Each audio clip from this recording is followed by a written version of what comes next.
കാലങ്ങളോളം കാത്തിരുന്നത് ഈ ഒരാളെ ഒന്ന് കണ്ടുമുട്ടാൻ വേണ്ടിയിട്ടാണ്. ഒത്തിരി ഇയാളെക്കുറിച്ച് കേട്ടറിഞ്ഞു. ആളുകൾക്കിടയിൽ നിന്നും പഴയ പുസ്തകങ്ങളിൽ നിന്നുമൊക്കെ ഇയാളെക്കുറിച്ച് കേട്ടറിയുന്നു.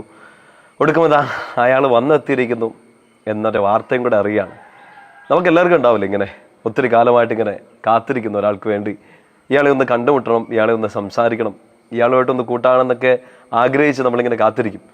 ഒടുക്കം ഒരു ദിവസം അങ്ങനെ ഒരു അവസരം വന്നാലോ, അതായത് നമ്മൾ കാത്തിരിക്കുന്ന ഒരാളെ നമുക്ക് കണ്ടുമുട്ടാൻ ഒരു അവസരം.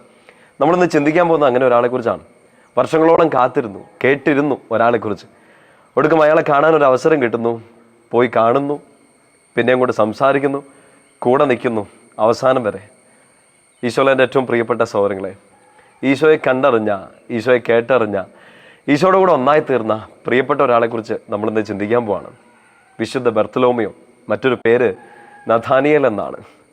ഈശോയെ കണ്ടെത്താൻ, ഈശോയെ കേട്ടറിയാൻ, ഈശോയെ തൊട്ടറിയാൻ, ഈശോയുടെ കൂടെ ഒന്നായി തീരാൻ വേണ്ടി ആഗ്രഹിച്ച പ്രിയപ്പെട്ട ഒരു ശിഷ്യൻ നഥാനിയേൽ ബർത്തലോമിയോ.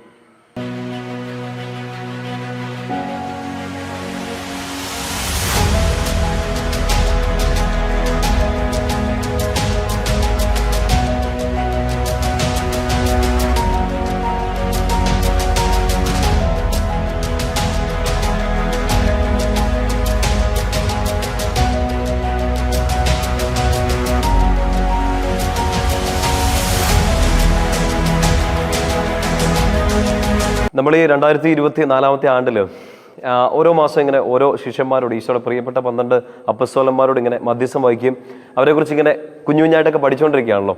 ഇപ്പോൾ ഈ കഴിഞ്ഞൊരു മാസം നമ്മൾ പ്രത്യേകിച്ച് ഈശോയുടെ തിരുഹൃദയ വണക്കത്തിൻ്റെ ഈ മാസം പ്രത്യേകമായിട്ട് മധ്യസ്ഥം വഹിച്ച് പ്രാർത്ഥിച്ചത് വിശുദ്ധ ബർത്തലോമിയോയോടാണ്. ഈശോയുടെ 12 ശിഷ്യന്മാരിൽ വളരെ പ്രധാനപ്പെട്ട ഒരു ശിഷ്യനാണ് ബർത്തലോമിയോ.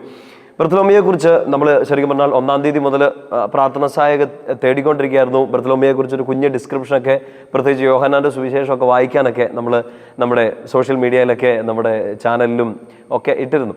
അപ്പോൾ ഇന്ന് നമ്മൾ ഈ വളരെ ചെറുതായിട്ട് ബർത്തലോമിയെക്കുറിച്ച് അറിഞ്ഞിരിക്കേണ്ട വലിയൊരു കാര്യത്തെക്കുറിച്ച് നമ്മളൊന്ന് ചിന്തിക്കാൻ വേണ്ടി പോവാണ്. ബർത്തലോമിയെക്കുറിച്ച് നമുക്കറിയാം, വിശുദ്ധ ഗ്രന്ഥമൊക്കെ വായിക്കുമ്പോൾ ഒത്തിരി വലിയ ഡീറ്റെയിൽസ് ഒന്നും കൊടുത്തിട്ടില്ല. പഠിത്തം ഇങ്ങനെയാണൊരു പണ്ഡിത മതം നമ്മളോട് സംസാരിക്കുക. ബർത്തലോമിയോ തന്നെയാണ് നഥാനിയലിൻ്റെ മറ്റൊരു പേരില്ലെങ്കിൽ ബർത്തലോമിയോ, ഒരാളാണ് എന്നൊരു അഭിപ്രായം, ഒരു മതം ഇങ്ങനെ നമ്മുടെ പഠനങ്ങളിലൊക്കെ ഉണ്ട്. എങ്ങനെയാണെങ്കിലും 2 പേരെക്കുറിച്ചും വലിയ ഡീറ്റെയിൽസ് ഇല്ല. പക്ഷെ ബർത്തലോമിയോ തന്നെയായ നഥാനിയൽ, ഈ നഥാനിയലിനെ കുറിച്ച് നമ്മൾ ഏറ്റവും ആഴത്തിൽ വായിക്കുന്ന ഒരു വചനഭാഗമാണ് നമ്മുടെ യോഹന്നാൻ്റെ സുവിശേഷം 1-ാമത്തെ അധ്യായത്തിൽ. അവിടെ ഈശോയെ ആദ്യത്തെ ശിഷ്യന്മാരെയൊക്കെ വിളിക്കുന്ന ഒരു സന്ദർഭത്തിൽ ഈശോയുടെ പ്രിയപ്പെട്ട ശിഷ്യന്മാരിൽ ഒരാളായിരുന്നു വിശുദ്ധ ഫിലിപ്പോസ്. അപ്പോൾ ഫിലിപ്പോസ് പോയിട്ട് നഥാനിയലിനോട് പോയി സംസാരിക്കുന്നുണ്ട്. രണ്ടും ഒരാൾ തന്നെയാണ്, ഓർത്തേക്കണം കേട്ടോ. നഥാനിയൽ, ബർത്തലോമിയോ ഒരേ ആളാണ്. അപ്പോൾ ഈ നഥാനിയലിനോട് പോയി സംസാരിക്കുന്നുണ്ട്. നമ്മൾ വായിച്ചറിഞ്ഞ, നമ്മൾ കേട്ടറിഞ്ഞ, നമ്മൾ ഇത്രയും കാലം കാത്തിരുന്ന ആ ആൾ, ആ വ്യക്തി, ആ രക്ഷകൻ, ആ രാജാവ് വന്നു കഴിഞ്ഞു. നസ്രായനായ യേശുവാണ്. The one whom Moses foretold and the prophets said would come. The one? The one. Jesus of Nazareth, son of Joseph. Nazareth. Oh, can anything good come out of Nazareth? Come and see. Oh, little dump on a craggy hilltop. I'm serious.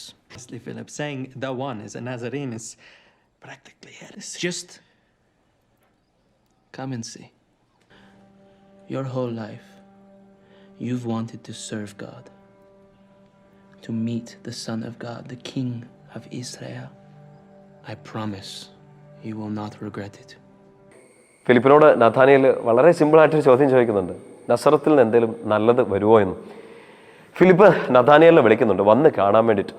ലോകത്തുള്ള സകല ശിഷ്യ സമൂഹത്തിലും ഈശോയുടെ പ്രിയപ്പെട്ട ശിഷ്യന്മാർക്കെല്ലാം ഉള്ള ഒരു കോളാണ്, ഒരു വിളിയാണത്, വന്ന് കാണുക എന്ന് വെച്ചാൽ. നമുക്ക് ശരിക്കും പറഞ്ഞാൽ ഈ നഥാനിയേലിൽ നിന്നും ആദ്യത്തെ അപ്പസ്തോലന്മാരിൽ നിന്നും ഒക്കെ പഠിക്കേണ്ട വലിയ കാര്യം ഇതാണ്.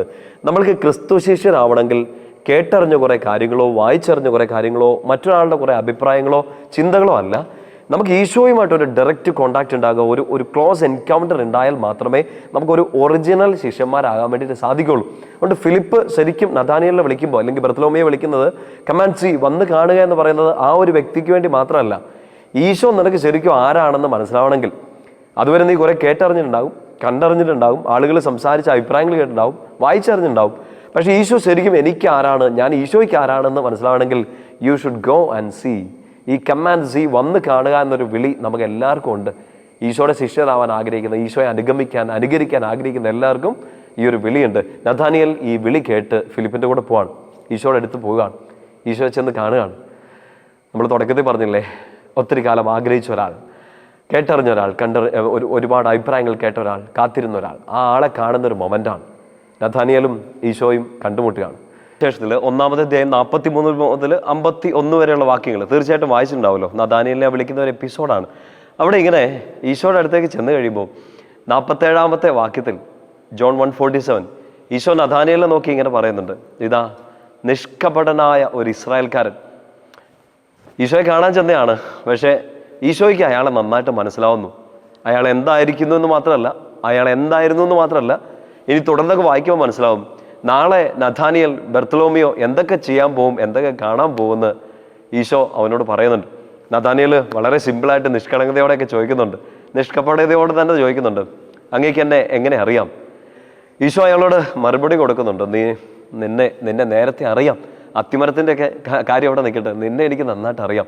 എന്ന് വെച്ചാൽ എൻ്റെ പ്രിയപ്പെട്ട സഹോദരങ്ങളെ, ഈശോയെ സ്വീകരിക്കാൻ വേണ്ടി, ഈശോയിൽ ഒന്നായി തീരാൻ, ഈശോയ്ക്ക് ശിഷ്യപ്പെടാൻ, ഈശോയെ ഒത്തിരി നിങ്ങൾ സ്നേഹിക്കാൻ, കൂട്ടുപിടിക്കാനൊക്കെ ശ്രമിക്കുമ്പോൾ ഈശോയ്ക്ക് മനസ്സിലാവുന്ന ഒരു കാര്യം ഈശോ നമ്മളോട് പറഞ്ഞു തരും. ഈശോയ്ക്ക് നന്നായിട്ട് അറിയാവുന്ന ഒരു കാര്യം, എന്ത്?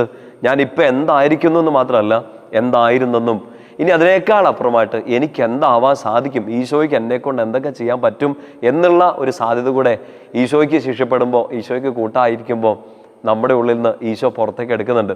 നീ എന്തായിരിക്കുന്നു, നീ ഇപ്പം എന്താണ്, നാളെ നിന്നെക്കൊണ്ട് എന്തൊക്കെ സാധിക്കുമെന്നുള്ളതും കൂടെ ഈശോ നമ്മളെ ഓരോരുത്തരെ കുറിച്ച് സ്വപ്നം കണ്ടിട്ടുണ്ട്. മറുപടിയായിട്ട് ഇങ്ങനെ നഥാനിയേൽ പറയുന്നുണ്ട്, ഞാൻ കാത്തിരുന്ന ആളാണ്, നീ എൻ്റെ കർത്താവാണ് ഗുരുവേ, നീ ഇസ്രായേലിൻ്റെ രാജാവാണ് എന്ന് വെച്ചാൽ ഒരു തുറവി അയാൾക്ക് അവിടെ കിട്ടുകയാണ്. ഈശോയെ എൻകൗണ്ടർ ചെയ്ത് കഴിയുമ്പോൾ, ഞാൻ ഇതുവരെ കേട്ടറിഞ്ഞ ഒരാൾ, കാത്തിരുന്ന ഒരാൾ, എൻ്റെ രാജാവ്, എൻ്റെ അധികാരി, ആ അധികാരി ഇനി അങ്ങ് മാത്രമാണ് എന്ന് നഥാനിയേൽ ഈശോയോട് പറയാണ്. ദൈവപുത്രനാണെന്നും ഇസ്രായേലിൻ്റെ രാജാവാണെന്നും ഒക്കെ തിരിച്ചറിഞ്ഞ നഥാനിയേൽ പതുക്കെ ഈശോയുടെ കൂടെയാണ്. ഒരിക്കലും തിരിച്ചു പോകാൻ പറ്റാത്ത രീതിയിൽ നഥാനിയേൽ ബർത്തലോമിയോ ഈശോയുടെ കൂടെയാണ്. അവസാനം ഈശോയ്ക്ക് വേണ്ടി തന്നെ ജീവിക്കാൻ, ഈശോയ്ക്ക് വേണ്ടി മരിക്കാൻ നഥാനിയേലിനെ കുറിച്ച്, ബർത്തലോമിയെ കുറിച്ച് ഇങ്ങനെ പറയാണ്, മരണമല്ല രക്തസാക്ഷിത്വത്തെക്കുറിച്ച് ഇങ്ങനെ പറയാണ്, തൊലി ഉരിക്കപ്പെട്ടാണ് ഇയാൾ കൊല്ലപ്പെടുക, രക്തസാക്ഷിയായിട്ട് തീരുക ഈശോയോടുള്ള സ്നേഹത്തെ പ്രതി. പ്രിയപ്പെട്ട സഹോദരങ്ങളെ, മുമ്പിലുള്ള ഓരോരുത്തരും, ഈശോയുടെ പിന്നാലെ നടന്ന എല്ലാവരും നമ്മുടെ മുമ്പിൽ ഇങ്ങനെ നടപ്പുണ്ട്. പ്രത്യേകിച്ച് ഈ 12 അപ്പോസ്തലന്മാർ, നമ്മളവരെക്കുറിച്ചൊക്കെ ഇങ്ങനെ പഠിക്കുകയും പ്രാർത്ഥിക്കുകയും അവരുടെ മധ്യസ്ഥ സഹായമൊക്കെ തേടുകയും ചെയ്യുമ്പോൾ ഇവരൊക്കെ കാണിച്ച ഒരു വലിയ സ്നേഹമുണ്ട്. ഒരിക്കൽ ഈശോയെ തേടി ചെന്നു, കണ്ടുമുട്ടി, പിന്നെ ഒരിക്കലും തിരിച്ചു പോകാത്ത രീതിയിൽ ഇവരെല്ലാവരും ഈശോയുടെ കൂടെ നിന്നു. നമുക്കുള്ള വിളി ഇതൊക്കെ തന്നെയാണ്. നമ്മൾ ബൈബിളിലൂടെ ഈശോയെ വായിച്ചറിയുന്നു, ഒത്തിരി പ്രഭാഷണങ്ങളിലൂടെയൊക്കെ ഈശോയെ കേട്ടറിയുന്നു. ഏറ്റവും പ്രധാനം ഗോ ആൻഡ് സീ, പോയി കണ്ടുമുട്ടുക. ആൻഡ് ആഫ്റ്റർ ദാറ്റ് എൻകൗണ്ടർ, ഈശോയെന്ന് കണ്ടുമുട്ടിക്കഴിഞ്ഞാൽ, ഈ ഒരു മുഖാഭിമുഖം കണ്ടു കഴിഞ്ഞാൽ, ഒന്ന് ഈശോയെ ജീവിതത്തോട് ചേർത്ത് പിടിച്ചു കഴിഞ്ഞാൽ പിന്നെ ഒരിക്കലും തിരിച്ചു പോകാൻ പറ്റാത്ത രീതിയിൽ ഈശോയ്ക്ക് വേണ്ടി ജീവിക്കാൻ, പൗലോസിലെയൊക്കെ പറയുന്ന പോലെ അവനെ നേടി അവനോടുകൂടെ ഒന്നായി തീർന്ന ഒരു ജീവിതം നമുക്ക് എല്ലാവർക്കും സാധിക്കും. ബർത്തലോമിയോ പുണ്യാളൻ്റെ, വിശുദ്ധ നഥാനിയേലിൻ്റെ എല്ലാ മധ്യസ്ഥവും സഹായവും നമ്മുടെ കൂടെ ഉണ്ടായിരിക്കട്ടെ, അനുഗ്രഹം ഉണ്ടായിരിക്കട്ടെ. നിങ്ങൾക്ക് സമയമുണ്ടെങ്കിൽ നിങ്ങൾ തീർച്ചയായിട്ടും ഈ ചോസൺ വെബ് സീരീസ് കണ്ടിട്ടുണ്ടാവുമല്ലോ. ഇത് ചോസൺ ബ്യൂട്ടിഫുള്ളായ എപ്പിസോഡുകളാണ്. അതിൻ്റെ 2nd സീസണിൽ നേരത്തെ കണ്ടിട്ടുള്ളവരൊന്ന് ഓർമ്മയുണ്ടാവും, കണ്ടിട്ടില്ലെങ്കിൽ തീർച്ചയായിട്ടും നിങ്ങളൊന്ന് കാണണം. ചോസൺ വെബ് സീരീസിൻ്റെ 2nd സീസണിൽ എപ്പിസോഡ് 2 അവിടെ ഈ നഥാനിയേലിനെ വിളിക്കുന്ന ഒരു സന്ദർഭമുണ്ട്. തലേ ദിവസമൊക്കെ ഇങ്ങനെ നഥാനിയേൽ ഒത്തിരി സങ്കടപ്പെട്ട് സങ്കീർത്തനം വായിച്ചുകൊണ്ടിരിക്കുമ്പോൾ നഥാനിയേൽ വായിച്ച ആ സങ്കീർത്തനം പറഞ്ഞുകൊണ്ടാണ് ഈശോ ഇയാളെ സ്വീകരിക്കുന്നത്. അതൊന്ന് കണ്ടു നോക്കണം, ബ്യൂട്ടിഫുള്ളായ ഒരു എപ്പിസോഡാണ്. ഈശോയെ സ്നേഹിച്ച ആ നഥാനിയേലിനെ, ബർത്തലോമിയോയെ പോലെ നമ്മുടെ എല്ലാ ഇരുളിലും, നമ്മുടെ കഴിഞ്ഞ കാലങ്ങളിലും, നമ്മുടെ ഇപ്പോഴും നാളെയും നമ്മുടെ കൂടെ നിൽക്കാൻ പറ്റുന്ന ഒരു ഈശോ നമ്മുടെ ഒപ്പം ഉണ്ട് എന്നുള്ള തിരിച്ചറിവിൽ ധൈര്യത്തോടെ മുമ്പോട്ട് പോവുക. നഥാനിയേലിനോട് പറയുന്നുണ്ട്, നാളെ നീ കാണാൻ പോകുന്നത്, ഇപ്പം ഇതൊക്കെ കണ്ടു, നാളെ ദൈവദൂതന്മാർ കയറി ഇറങ്ങുന്നതൊക്കെ നീ കാണും, ദൈവപുത്രൻ്റെ മേൽ വരുന്നതും എല്ലാം നീ കാണും, സ്വർഗം തുറക്കപ്പെടുന്നത് നീ കാണും. എൻ്റെ പ്രിയപ്പെട്ട സഹോദരങ്ങളെ, ഈ ജീവിതത്തിൻ്റെ ഒടുക്കമെന്നല്ല, അടുത്തൊരു തുടർച്ചയിൽ നമ്മൾ കാണേണ്ടത് ഈ സ്വർഗം തന്നെയാണ്, ഈശോയെ തന്നെയാണ്, മാലാഖമാരെയാണ്. അതൊക്കെ സാധിക്കണമെങ്കിൽ ഈശോയുടെ ഈ പ്രിയപ്പെട്ട അപ്പസ്തോലന്മാരെ പോലെ കൂടുതൽ വിശുദ്ധിയിൽ, ഏറ്റവും പ്രധാനമായിട്ട് ഈശോയോട് ചേർന്നുള്ളൊരു ജീവിതത്തിൽ നമ്മൾ മുമ്പോട്ട് പോകണം. അതിന് ഈ പുണ്യവന്മാരൊക്കെ നമ്മളെ സഹായിക്കും. വിശുദ്ധ നഥാനിയേലിൻ്റെ, ബർത്തലോമിയോ പുണ്യാളൻ്റെ എല്ലാ സഹായവും സ്നേഹവും നിങ്ങളുടെ കൂടെ ഉണ്ടായിരിക്കട്ടെ. ആമേൻ.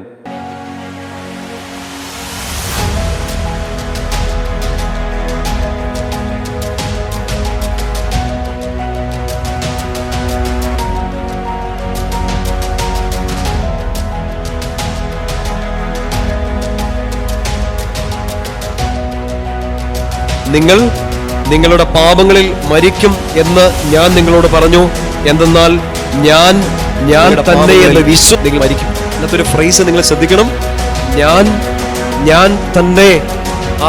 പഴയ നിയമത്തിൽ മോശയോട് പറഞ്ഞ ആ വാക്ക്, ആ ദൈവം ഈശോ ഇന്ന് നമ്മൾ ഈ വിശുദ്ധ കുർബാനയില്, നമ്മൾ ആരാധനയില് നമ്മൾ അവന്റെ വചനമാണ് കേട്ടുകൊണ്ടിരിക്കുന്നത്. ഞാൻ തന്നെ. ആ ദൈവം ഈശോ നിന്റെ കൂടെ ഉണ്ടെന്ന് നീ തിരിച്ചറിഞ്ഞില്ലെങ്കിൽ നീ മരിക്കും.